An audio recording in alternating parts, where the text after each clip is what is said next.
중요한 건 글자 그대로 지지율이더라고요. 얼마나 국민들이 대통령이 탄핵되지 않아야 된다라고 생각을 하는지, 그게 중요한 겁니다. 이번에 재표결 한다고 했죠. 재표결에서 또 안 되면요, 예산안 처리는 계속 방치를 하나요? 무한 탄핵을 지금 진행하고 있습니다. 국민들께서 이 부분을 인식하는 시간이 저는 온다고 생각을 하는 거예요. 제가 이런 부분을 말씀을 드리고 싶어요. 아까 내란죄와 관련해서 말씀드린 게, 그게 법리적인 부분을 좀 설명드렸습니다. 제가 수사와 관련해서도 이제 바뀐 검수완박이나 아니면 대공수사권 폐지와 관련해서 이루어진 수사 과정에 대해서 말씀을 드렸어요. 그리고 재표결도 예산안과 관련된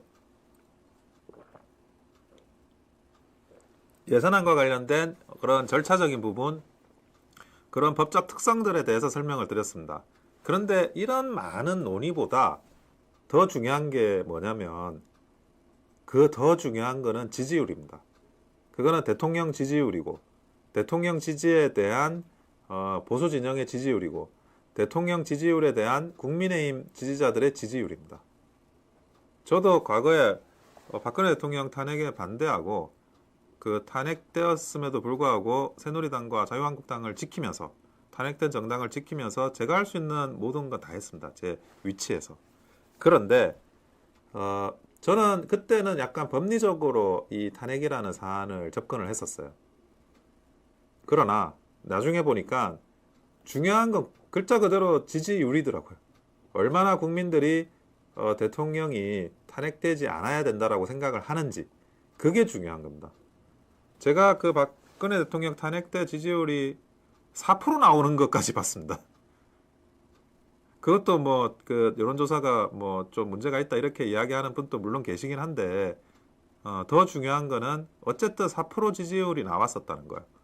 근데 이번에 리얼미터 지지율이 17% 나오죠.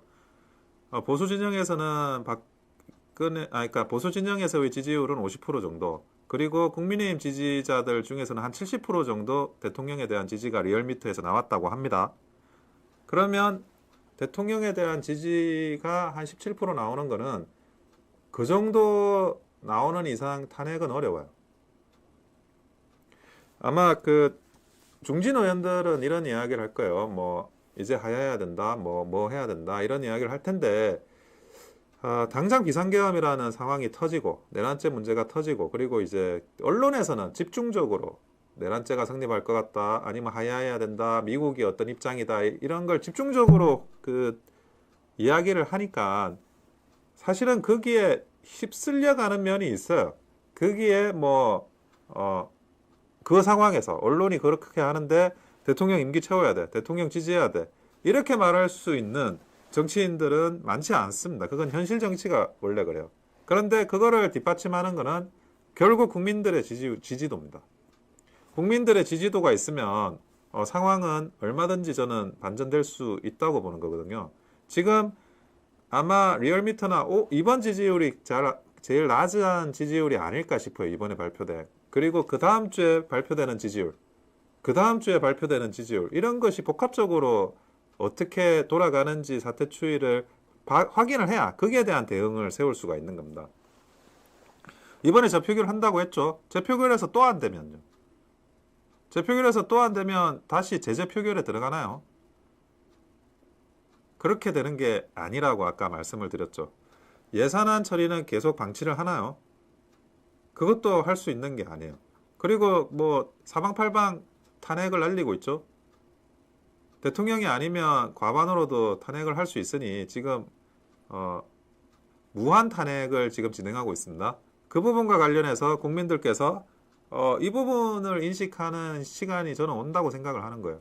무슨 말이냐? 비상계엄의 사유가 22명 탄핵, 23대만 10명 탄핵이었죠.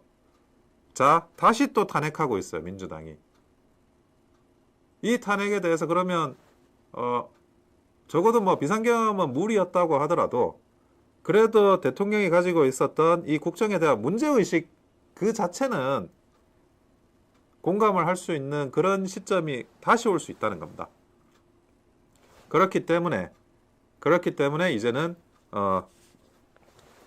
다음 주의 지지율, 그 다음 주의 지지율이 중요하다. 그리고 민주당 역시 어마어마한 무리를 하고 있어요. 탄핵 남발도 마찬가지고 예산안에 대해서 뭐 탄핵 소추 안 하면 예산안 통과는 없다라고 이야기를 하죠. 그것도 한편으로는 본인들의 엄청난 무리수를 두고 있는 겁니다. 그래서 지금 아직 그 뭐 토요일 날 한다고 하는데 그게 현장의 집회 상황과 그리고 예산안과 그리고 이런 지지율과의 상관관계에서 더 버티는 조금 더 우리가 마음을 굳게 먹고 버티는 그 시간이 필요합니다. 제가 그 오늘 버티고 전진해야 된다고 말씀을 드렸는데 일단은 버텨야 돼요. 흔들리지 마시고 에이 뭐 비상계엄 왜 했어? 뭐 말도 안 돼 하면서 안녕하세요 바벨님 변호사님 늘 감사드립니다. 탄핵 정족수 부족으로 폐기된 것 같은데 또 시도하면 국회법 위반 아닌가요? 정확히 몰라서 여쭙니다. 회기를 바꿔서는 진행을 할 수가 있습니다. 지금 그 직전에 탄핵 소추 의결은 정기국회 마지막 날 한 거고요.